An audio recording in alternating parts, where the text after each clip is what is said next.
you should try and use your NDAs judiciously. By which I mean, don't write out your proprietary information, don't give out your trade secrets when you are disseminating information, because at an early stage, I think the value of the company is based on those proprietary information. While a term sheet is non-binding, I think my request to any founder starting a company who's put so much of his blood, sweat, and tears in the company should ensure and take the term sheet seriously. Even if it's non-binding, what you set out in the term sheet is what will materialize in the documents. Ensure that you have a good counsel who advises you on what a liquidation preference is. Try and go for 1x non-participating pari passu liquidation preference, which is the NVCF format as well, and which is what gets used on a market basis. If you try and take participating, if you try and take 2x in a liquidation scenario, the founder is left with essentially nothing in the company. Hey everyone, this is Prashant and I'll be your host for the VC10x podcast, and today we have Shikha Rawal with us. Shikha is Senior Legal Counsel at Alpha Wave Global. With over 8 years of experience in corporate law, Shikha specializes in mergers and acquisitions, corporate governance, and securities law. She provides strategic legal advice and support for Alpha Wave's global operations and portfolio. In this episode, we talk about the key clauses in term sheets and shareholder agreements that protect investors' interests, such as preferential, liquidation rights, and anti-dilution provisions. How can startups effectively protect their intellectual property during fundraising rounds? What regulatory requirements must startups comply with during fundraising, and how can they avoid common pitfalls? What are the most common corporate structures for startups, and how do they impact fundraising and investor relations? How do founders' agreements prevent conflicts among co-founders, and what should they cover? How should founders protect themselves against exploitative clauses in the term sheet? How to check for these, and what are some common ones? And lots more. So without wasting any time, let's dive straight in. This episode is sponsored by my own podcasting agency called Legal10x, where I help venture capitalists, asset managers, allocators, and family offices in starting their own podcast and building a strong brand. Legal10x is designed in a way to work well with the busy schedule of investors, where we handle every aspect of podcast production so you can focus on investing. If you're looking to build a strong investor brand, starting a podcast should be right up your priority list. It's the only form of marketing where you can showcase your strong network, in other words, access to limited partners and founders, and grow that network further. And contrary to what most people hear, it's still very early to start a podcast. There are at least 10x more newsletters and 1000x more blogs than there are podcasts in this world. You can learn more about our podcasting services at podcast10x.com. I'll make sure to add the link in the description below. Enjoy this episode. Hey Shikha, so good to have you on the VC10x podcast. How are you doing? I'm doing good. Finally here. I'm so happy to be here. It's a pleasure having you on, and I'm very excited to talk to you about the legalities that are involved in the startup world. And a lot of founders are, when they're starting out at least, they're unaware of those things, and sometimes that can trouble them later on in the journey. So I'm glad to have you here to talk about those things. To start things off, I would love it if you could very briefly firstly give us your little background, and then we can jump into the questions. Yeah, sure. So I have about 10 years of PQE. Currently, I work at Alpha Wave. We are a $1 billion hedge fund, US structured hedge fund. I try and manage everything at the fund level, which involves private market transactions, exits, IPOs, you name it and you have it. And we do investments across geography, whether it's US, India, Southeast Asian geographies. So yeah, we cover a whole bunch of things. Yeah, that's pretty awesome. Now, to jump into the questions, what are the key clauses in term sheets and shareholder agreements that protect investor interests, such as liquidation rights and anti-dilution provisions? Yeah, that's a great question, and I think it's a good question to start our podcast with. So I will try and break down into three buckets. I think the first part is the economic rights. So economic rights are something which are very fundamental to the investor, and it relates to the economic value, the shareholding that you have in the company. So, like you mentioned, it's liquidation preference. Basically, when the company liquidates, how are the payouts going to be distributed, in what form and manner? Anti-dilution is a way to protect the investors from a down round. So if in future there is a down round happening, we need to ensure that if we came at a better valuation, we get protected. In terms of, so these are your broad economic rights. There are more, there are multiple other rights, but I'll focus on the key ones. In terms of governance rights, so that's the second bucket. When we invest in the company, any investor, institutional or otherwise, would like to have certain representation and participation in the company. Now, that governance comes in the form of board representation, it can come in the form of observer rights, it can come in the form of investor reserve matter rights. So, let's say tomorrow we invest $100 million in a company, and then within a year, the company gets an M&A opportunity. As investors in the company, we would want to have a say. So we would try and get either an individual veto, or we would, if it's already the cap table is desperate, then we try and get the rights such that, investors' interests are aligned. So the veto matters are typically structured that way. And the last bucket would be your exit rights. So in case if the company is exiting, the investment horizon being 6, 7, 10 years, whatever be the case, how are your exit structures? What is your waterfall like? Whether you're exiting by way of an IPO, then whether you have a strategic sale, then is the company undergoing a buyback? The entire breadth and norm is what is essentially set out. And another sort of key point that I would like to highlight here is that depending on the stage of the company, the rights will also vary. I'll give you an example between the India and the US jurisdiction. In India, the promoters are seen very similar to the company. So there is no separation that you create during the early stage between the promoter and the company. So your indemnity is also given on a joint and several basis. Whereas in US, the founders are considered distinct. The corporate entity is considered to be distinct from the founders because, again, it's a mature jurisdiction when it comes to startup investing, right?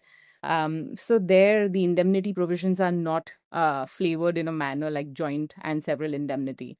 And also, according to the each stage, the way the protection works or the way the investor right works varies quite significantly.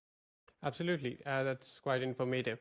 And recently, we have had some startups that went down that were actually performing good as well because of governance issues, right?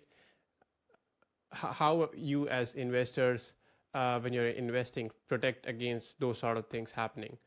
So, in a way, where are you trying to say that if there are issues within the company, how do we try and prevent and safeguard ourselves? Yeah, something along those lines. Or there are internally there are some things that are shady, but how do you not overlook that and actually drill down on that and see if everything is working as it should? So I think in any company that you invest in, whether as an investor or otherwise, I think the key fundamentals that you look for in any company, you are of course making an investment with the understanding that the founders have run a good business. So there is revenue and operations in the business to showcase that the matters have been kosher at hand. But in case if you are doing an early stage investing or a pre-seed seed investing, then there are few critical components that any sort of investor should look for.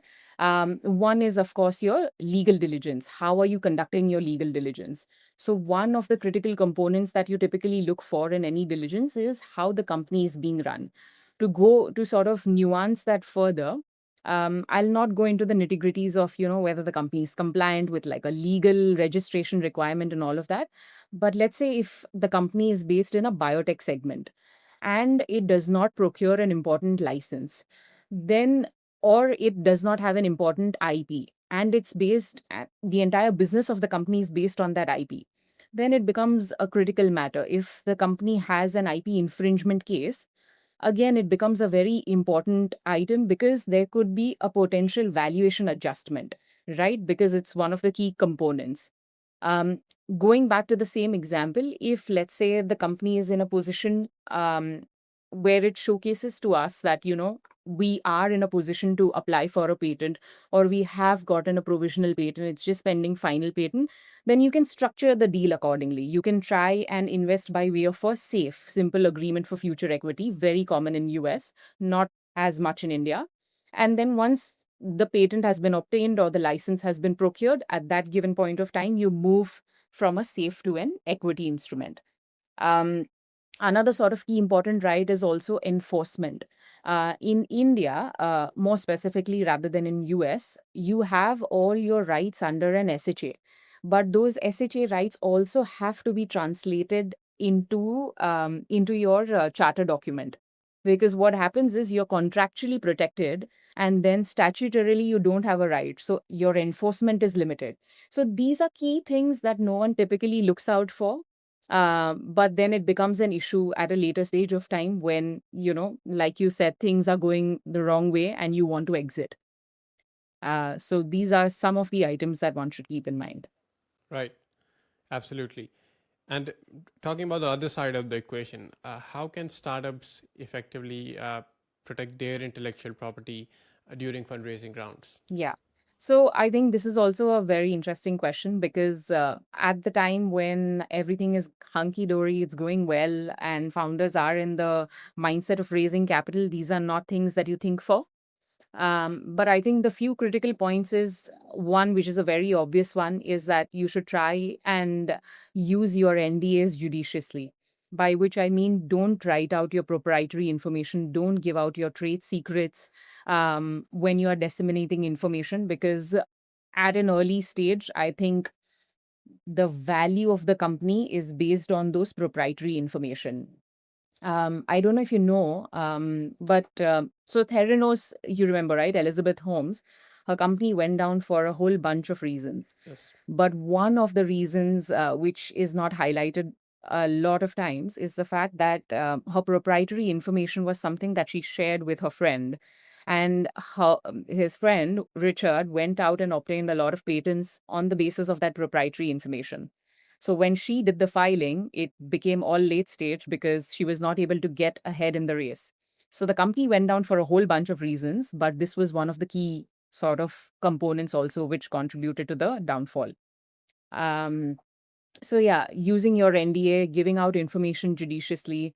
You should try and control access when you're trying and giving information by way of a data room access in order to raise capital.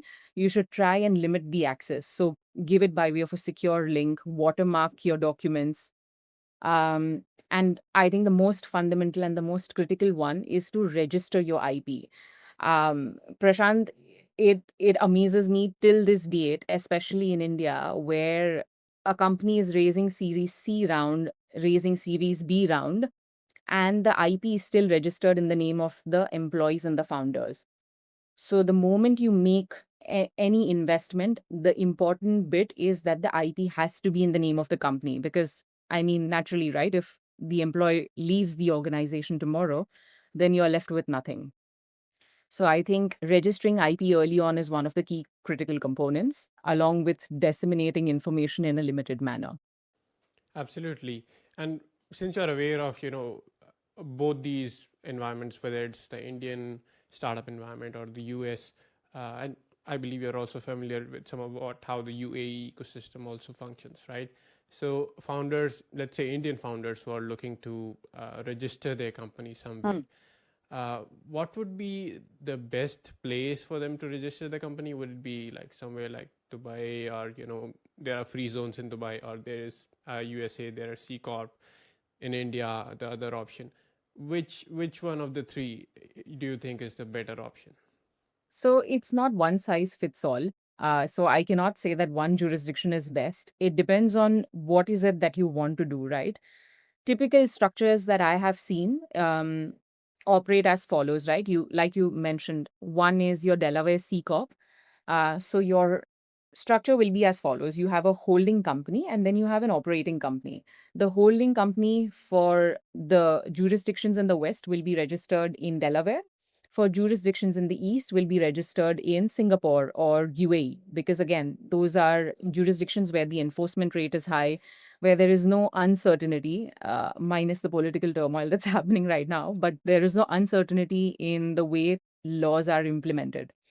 So your holdco will be based out of these jurisdictions, and your operations can be based out of anywhere, whether it's India, whether it's Malaysia, whether it's Vietnam. So your revenue is being generated by the operating company, whereas the holdco is the company where you can get your capital from the investors. So all your investors from US, UAE, etc., can make investments in the holdco, and that can further trickle down into the opco. But one sort of key thing to keep in mind is that there needs to be alignment in the structure. So let's say, going back to the first question that you asked me, right? What is the key provision that you add in an SHA? I think one will be the liquidation preference. So let's say the holdco, the main entity holding company, says that the liquidation preference is 1x, which means at the time of liquidation, the company will distribute the proceeds to all the investors basis the amount they put in the company. But at the operating level, let's say, to give an example, the company does not have a dividend policy or does not even have an upstream mechanism. So basically, your entity which is generating revenue is not able to upstream it.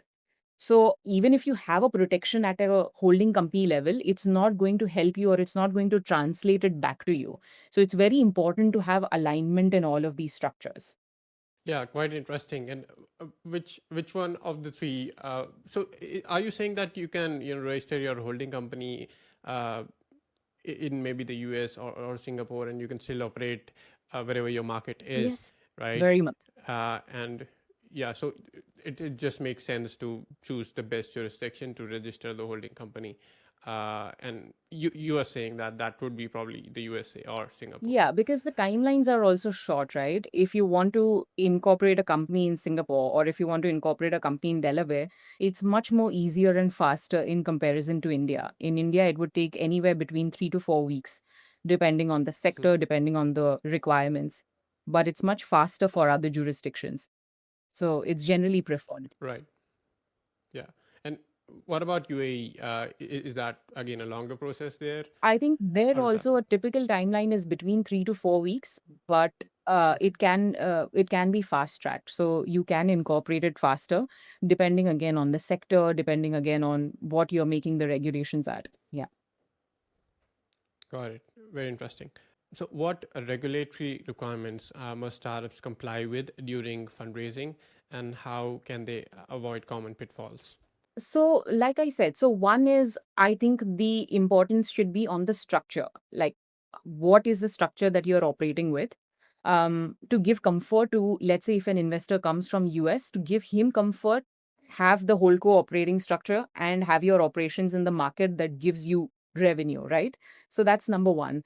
Number two would be that you need to keep in mind what are the nuances in each geographies. To give you an example, Vietnam, like India, has certain foreign exchange requirements, right? So there are certain sectors in which foreign direct investment is permitted, and there are certain sectors in which it's not permitted. Similarly, if you go to Indonesia, it has something called as a positive determination list, whereas there are certain sectors where you just completely cannot make any investments. So I think for each geography, one needs to be mindful how the investments are made. And I think the other point is also if you're making investments in the EU, something that we have not mentioned for so long, I think an important bit tying into the whole aspect with the founders would be um, regarding your IP assignment right. Right. So in US as well as in India, if you assign your IP, if I created, let's say, a source code and I assigned it to my company, all good, fine. No one is going to question me. But in the EU, there, especially in the civil jurisdictions like France and Germany, there is something called as moral rights. So even if I assign it, the moral rights stay with the person who made it. So they are inalienable. You cannot transfer it by any measure. So you need to ensure that it does not interfere with the business. So I am not going to be in a position to assign the right, but I need to ensure that the business is still run smoothly. So there are certain workarounds it. You can obtain consent of the person.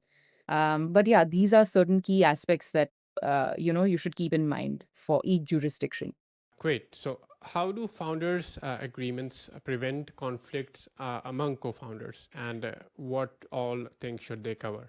Yeah. So again, this is a very critical point. And at the time when any company is incorporated, it's all a handshake deal and no one really cares, what the rules are. But I think the most fundamental point, and if any investor is making an investment, I think they will ensure that these points are covered, is that if it's a two founder member board or if it's only one founder or if it's more than that, I think the roles should be clearly defined.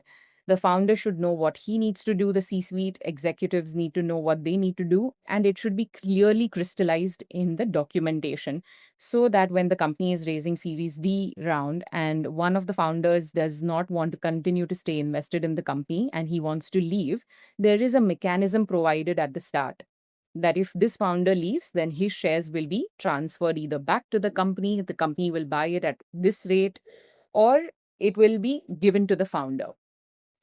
So that's number one. Number two is, which we have seen in terms of, founder dispute.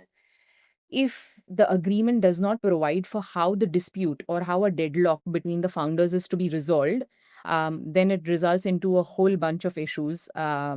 And it becomes very taxing, right? Not only just for the founder, but also for the investors, because your entire equity of the company is linked with sort of the founder equity. So I think it's important to understand, have in place a mechanism. By mechanism, I mean if it's a two founder member board, then maybe mediation could be the first option. Maybe the founder, who's a CEO, could have a casting vote. So if there is a deadlock, his vote is sort of paramount. Depending on each jurisdiction, I believe a resolution process should be set out. So defining the roles, how your founder equity is sort of defined. So how is it vested over 4 years? If there is any reverse vesting, if there is any cliff, all of these need to be set out. Got it. Yeah. That's useful advice there. And how should founders protect themselves against onerous clauses in the term sheet, or when maybe investors can try to take advantage through some clauses that are put in the term sheet? How to check for those, and what are some common ones that are used? Yeah. So I think any founder who is doing a great job in running the business and is trying to fundraise needs to keep in mind four to five things in mind. One is that while a term sheet is non binding, I think my request to any founder starting a company who's put so much of his blood, sweat, and tears in the company should ensure and take the term sheet seriously. Even if it's non binding, what you set out in the term sheet is what will materialize in the documents. So if the term sheet says one thing, it will not be that at the definitive stage you will suddenly get a leverage to negotiate better. At that given point of time, everything will flow through from the term sheet. So I would suggest first and foremost is take your term sheet very seriously. Second point I would like to say is, again, the economic rights, right? Your liquidation preference, your anti-dilution. Ensure that you have a good counsel who advises you on what a liquidation preference is. Try and go for 1x non-participating pari passu liquidation preference, which is the NVCF format as well, um, and which is what gets used on a market basis. If you try and take participating, if you try and take 2x, in a liquidation scenario, the founder is left with essentially nothing in the company. So economic rights play greater importance on, um, in terms of in terms of how the founder vesting is working. So ensure that whatever shares you have in the company, they have a certain manner and form in which the shares will vest to you, and there is no reverse vesting, or there are no onerous obligations on the founders. And last, I would say, try and see that the investor, while I represent an investor side, we always go for very balanced rights, right? We are not trying to take over the company. We don't try and run the company. We work with the founders. So ensure that the investors also get a say in the company because they have invested capital. But at the same time, ensure that um, the founder unnecessarily does not give away too much power to the investor. So for operational matters like probably taking on debt of um, $1 million or $500 million in the scheme of things, if it does not require investor consent, it should give the founder the ability to freely operate the way he wants. So try and give it on the essential matters, but I would say try and reserve from not giving away too much rights. Absolutely. So, would you say that it is always advisable for founders to always have legal counsel from their side as well, even when they are raising the earliest rounds as well? Uh, Maybe they can't afford a good legal counsel at that time. So, how do they operate at that point of time? Yeah, so at least in my experience, what I've seen is again, the reason why we say US is a mature jurisdiction is for the reason that they have good counsels at very early stage. You look at any jurisdiction like California, New York, you will have great startup counsels.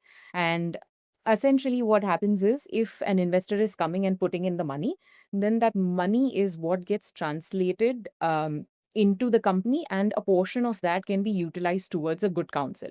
So I feel similar sort of issues can be worked upon in India also, where the founders are in a position to utilize that money well and at the same time get good counsel, because you don't know what you're signing up to. And at a later given point of time, it could very well become an issue where you're not able to exit the company, where you have watered down rights, and where you're not able to protect, you know, in other words, your own baby. So yeah, it's very important to have good counsels early on. Absolutely. Great. So we can wrap this up here. Thanks so much, Shikha, for making time for this. It's been an incredible conversation with you, talking about the legalities about startups, both from the investor side as well as the founder side. And I am sure it would help, especially founders who are not so aware. I believe investors, since that's their profession, they're in the business of making these deals. So they know their part of things are much better, but I think founders, they would really appreciate the insights that you shared. Thank you so much for making it to the podcast, and I wish you all the best. Thank you. Thank you for having me. It's a pleasure. Thank you. And lastly, can you tell our listeners where can they learn more about you, potentially connect with you, and also learn more about the firm where you work at? Sure. So we have, if you just Google Alpha Wave Global, you will find all the companies we've made investments in. It's all out there, open. To connect to me, I'm available on LinkedIn under Shikha Rawal. That's my username. So happy to connect, speak to anyone if they have any questions. Awesome. I'll make sure to put all those links in the show notes below. Thanks so much for making time, Shiga. I wish you all the best. Thank Thank you. you. Thank you.